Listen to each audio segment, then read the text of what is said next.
Hi everyone, my name is Onyancha. I'm a mother of two. I'm a wife to an amazing young man, and yeah, I have a story to tell today. So I got married when I was very young. I was 23 years old. I got pregnant immediately, and by the time my graduation was coming, I had finished my coursework in campus, but we had not graduated. So in the waiting period, I got married, I got pregnant. So by the time graduation was coming, I was pregnant and on total bed rest. Total bed rest means I am not supposed to leave the bed. I'm not supposed to do any hard work or exercise.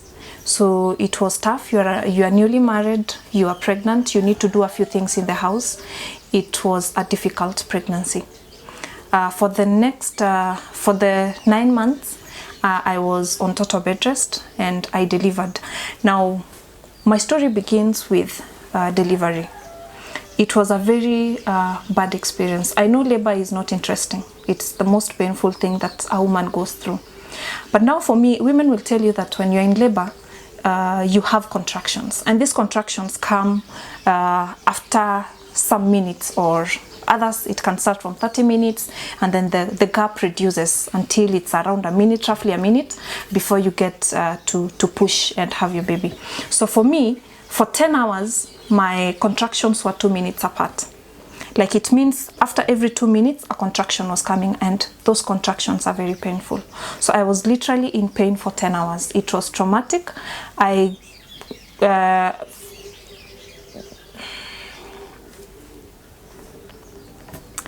So after that experience, I delivered, and my daughter happens to have a slightly big head.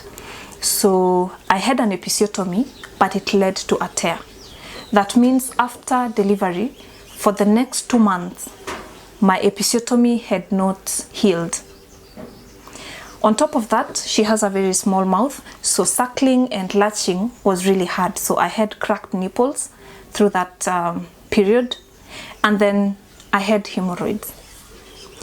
In short, I was in pain for the better part of the first 3 months after delivery. It was a painful experience, and being a new mother, you don't know what is expected of you. You know, people don't really prepare you as much to what is on the ground. It was devastating. I slowly drifted into depression. Now, for those months, I did not want to mingle with anyone. I didn't want to meet the people I knew, my friends. I didn't want to go to church. I just wanted to be alone. And I used to stay with my relatives, my sister, my cousins, sister, brothers-in-law. I used to live with them. So what this led me to was that my bedroom became my safe space. You'd find me in my bedroom the whole day. I would only leave probably to go to the washroom or do a few things here and there, take care of the baby when it's needed. That is what I could do. But my safe space was in the bedroom. And as I said, I crochet. My work is crocheting. So anytime I want to do anything, I'm working on anything, I later moved the seat from the sitting room to the bedroom. So all my life was in the bedroom. Not because I didn't like the people I used to stay with, but I just didn't want to relate with anyone. So this pushed me further to postpartum depression, and it was really bad. So we had to go for counseling, and I was regaining. 2 years down the line, we had a conversation with my husband, and it was to plan on, baby number 2. It made sense. The conversation made sense. I understood, as in it was the right thing to do. But there's this feeling that was within me, am I ready? Do I really want a child? The experiences, the pain I had gone through. Am I ready for this experience? But Mungu akacheza kiyeye. So I found out that I was pregnant. And for this one, it took me a few days to come into terms with the fact that I was pregnant again. And after that, I was super excited. I was prepared. I was ready from deep down my heart. I was ready for this journey. So we went to the clinic, and a few weeks down the line, I had a miscarriage. Now this crushed me. It crushed me because I self-doubted myself. Was I the reason as to why this was happening to me? Did I cause this? Is it because I was not excited at first to be pregnant? It was really bad. I felt so bad. After a few months, we tried again and I got pregnant. This time, I was ready. I can say I was ready for this journey. I was, from within and without, I was prepared to be pregnant too.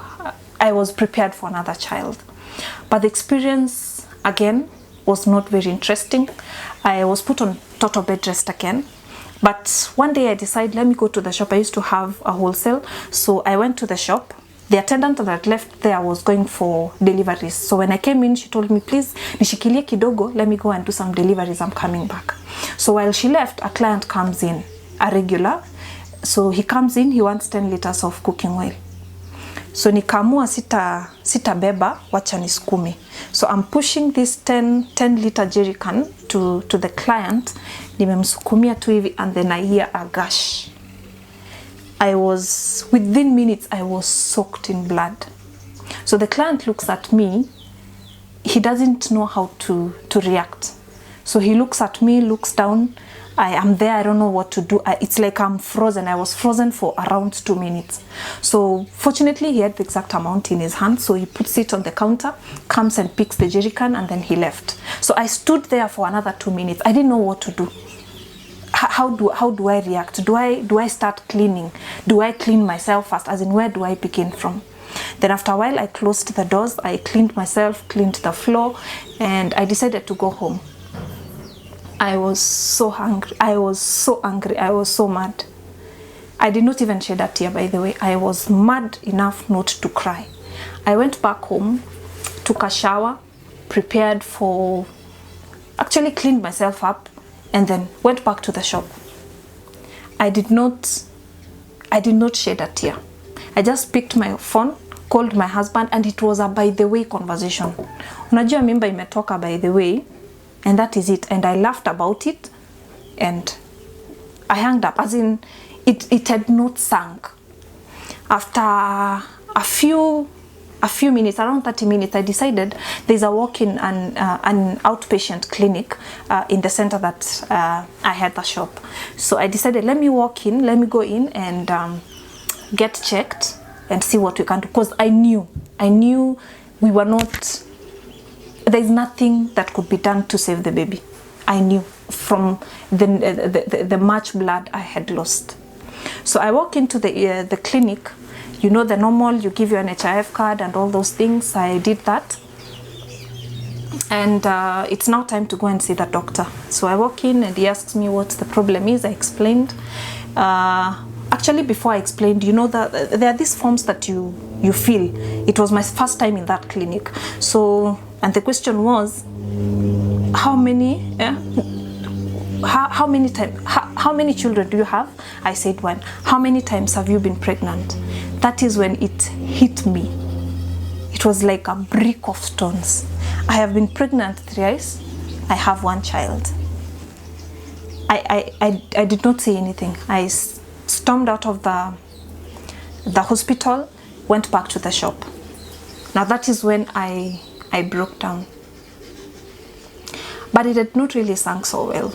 So a week down the line, I lost my father-in-law. So when digesting the news, that is when I noticed I really had so much pain that I had suppressed. So I cried. I called a friend who, she was actually on her honeymoon. I called her. She cried with me. And I could feel like a load had been offloaded off my chest. Fast forward, after the experience, after the burial and all those things, we came back to Nairobi. Now this time, I now wanted a child. I wanted to prove to myself that I am a woman.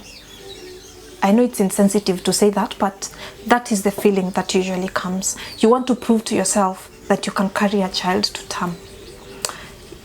And don't forget that society, in all these miscarriages or the gap, my daughter was 3 years old then, so everyone would ask, you know, you go meet people, you know, and they're like, unaletea Bianca sibling lini, you know, those questions. Unashinda, do you start explaining to them, I've had 2 miscarriages in this gap? How do you go about it? But this time it was not the external pressures. It was coming from within. I need a child. My periods are not regular. But for 4 months, 4 straight months, they were regular, faithful, on time. You know, you're praying to be pregnant. Next month comes, your periods are faithful, on time. The following month and the other, I was crushed. I was crushed. I didn't know what to do. I didn't know what was happening to me. I didn't know who to turn to. I didn't know who to cry to. Because what society does is they demean the pain that you're going through. You know, people will tell you, oh, you already have a child, so why are you stressing up? Or you are too young, you are still young. Utapata mtoto. But the pains that come with losing and self-doubt and the pain that comes with knowing that I am trying, I would really love this gift and nothing is happening, is a lot of pain. So I cried for a while. So one day I decided, you know, my husband used to remind me every day, it's okay, it doesn't have to happen, it's okay, we are okay. But I wanted to, I don't know what I wanted to prove to myself, but I really wanted to get pregnant again. So finally, one day I just woke up excited, happy, light-hearted, and I had made a decision. I am not looking for another child. I will stay comfortable with this little girl that I have, and if a time comes that I really need another, then we can handle the situation then. So I was at peace. I had let it go. So my sister calls me this early, very early one day at around 6. And 6 is very early for a stay-at-home mother. It's very early. So she calls me and she's like, sis, niliota umepata mtoto mvulana and unanisumbua. Nimelala, si unipigie baadaye. And she's like, hapana, niliota uko na mvulana, wacha ujinga. That was our conversation. And then she hung up, and then at around 8 she calls me again.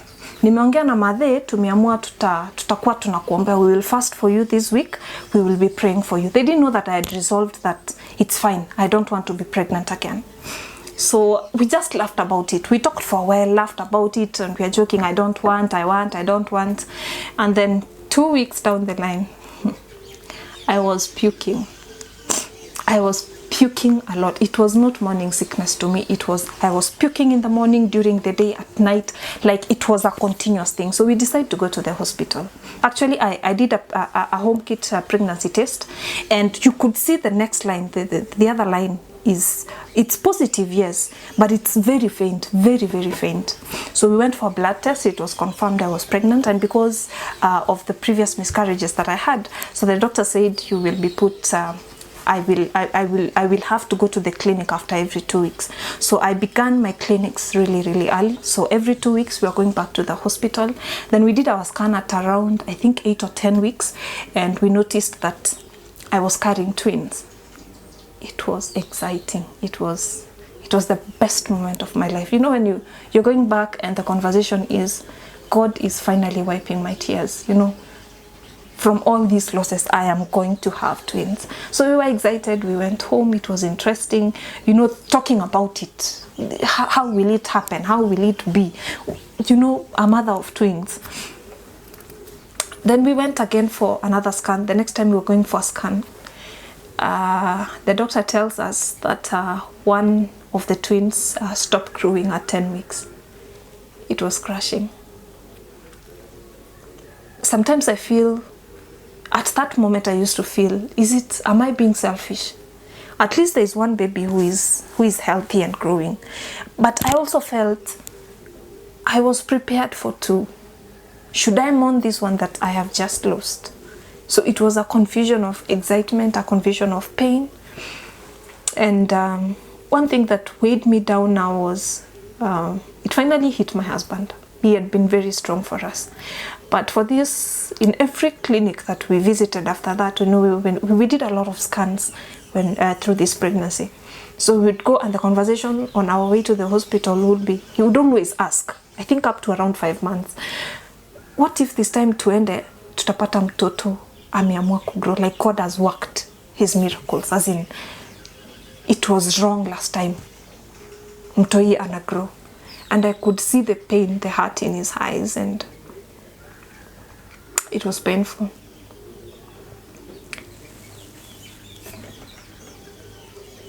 Fast forward, the pregnancy was not easy. It was really tough. It came with a lot of complications, and it came with a lot of complications. By around 4 months, I had started having pains.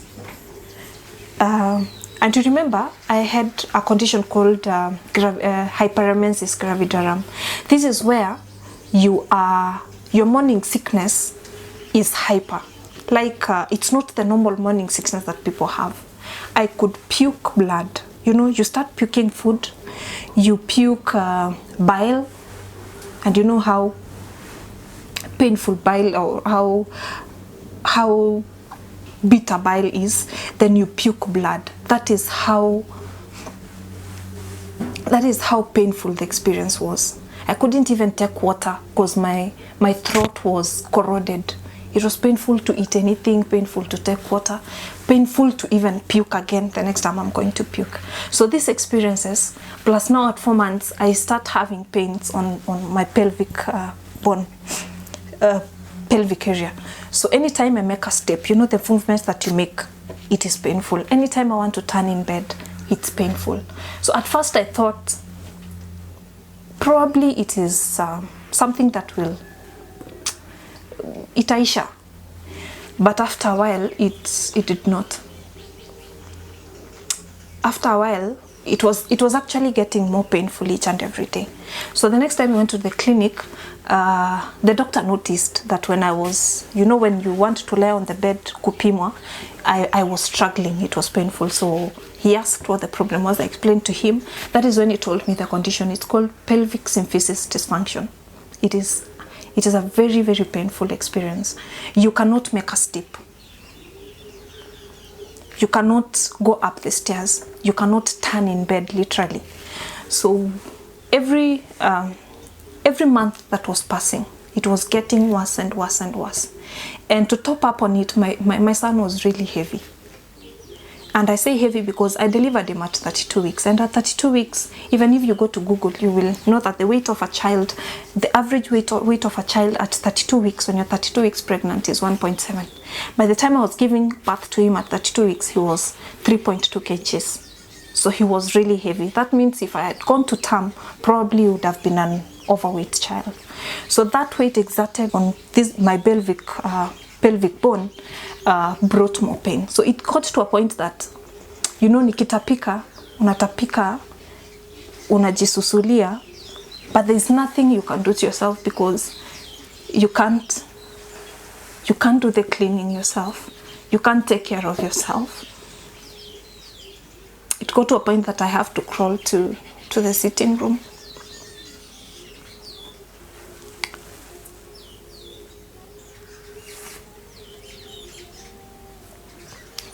But God blessed me with a really nice house help. Her name was Jessica. Jessica cleaned after me, but I did not hear her speak about it to anyone.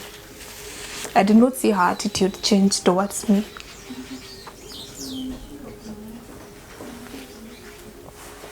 So at 32 weeks, we went to the hospital for a normal routine check, but at this point I was really in pain. I was in pain. So my husband said, you know what, we are not doing this anymore.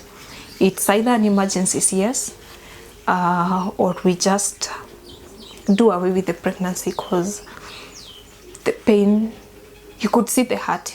You could see how much I was hurting. And then, you know, he has to go to work, so he's not there the whole day to take care of me. And at night, now that I can't even turn, he has to be there to take care of me. And remember, we have a child. So we called the doctor. We had come from clinic, we were at parking, at the parking space. And my husband says, we are not going up the stairs. We used to stay on the 3rd floor of the building. So he says, we are not going up there. Today you are going to the hospital. So we called the doctor. And the doctor says, it's okay. We had already started preparing for an emergency delivery. So I had already had the jab to help the lungs of the baby develop. So the doctor said, it's okay. I was scheduled for surgery. That evening we went to theater and I had my handsome son.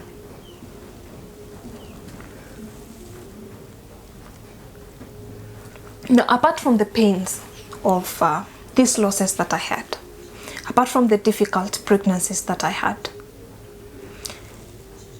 I also had emotional battles to work on.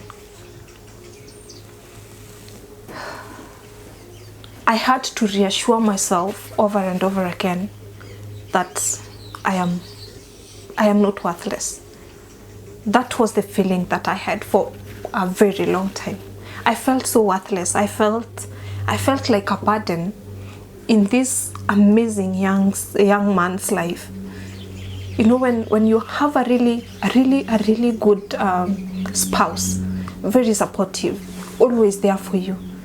But when you see what you're not able to do for them, at least appreciate what they are doing for you. It kills you within. So emotionally, I was a wreck. I did not feel the worth. I did not know why I was alive. I did not know how to reassure myself that I'm woman enough, reassure myself that he still loves and appreciates me, even though I am not able to do all that a healthy young woman could do in a marriage. As I said, for the past 5 years, my bedroom has always been my room. I can wake up in the morning, unless there's anything that is supposed to be done to the child, I stay in my bedroom. Crochet, I don't want to see people, I don't want to go to church. Because I remember when my daughter was 6 weeks, my husband went to church with her and my sister.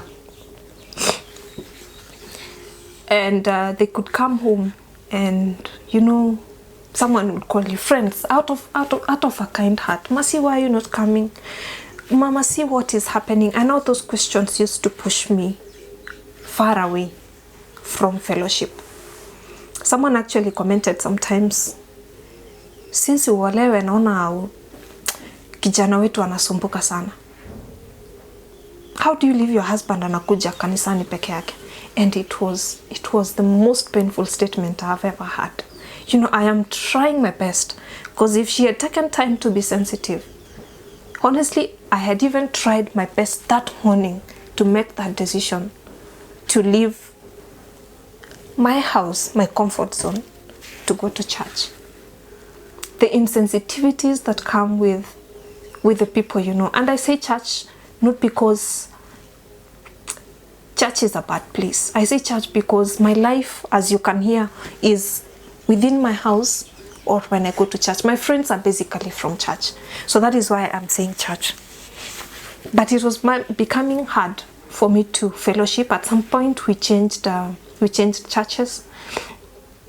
And then later, I think with time, with counseling, reassuring myself that it's okay, Mercy, you can do this. Mercy, you're beautiful. Mercy, you've done your best.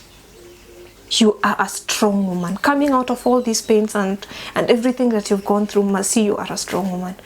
I have had to reassure myself over and over again. I have had to encourage this little girl in me that it is okay. You're better than what you think you are. It's been a long journey, but I can say I'm in a safe space. I can now talk about my experiences, and I can encourage others who've gone through the pains that we've gone through. There's so many people who reach out and tell me, Mercy, how do we go about it? I have had a miscarriage. I am able to give them a leaning shoulder. And I thank God because He put me through these pains. I know it sounds weird, but yes, I can talk Probably if I hadn't gone through all these experiences, I could have been very insensitive to other people who've had their losses. But through the experiences, I have learned a lot. I have learned to be sensitive to the people who have losses. I have learned to listen to people, pour out their hearts and their heartaches so that they can get a relief and get to take another chance in life. Thank you very much.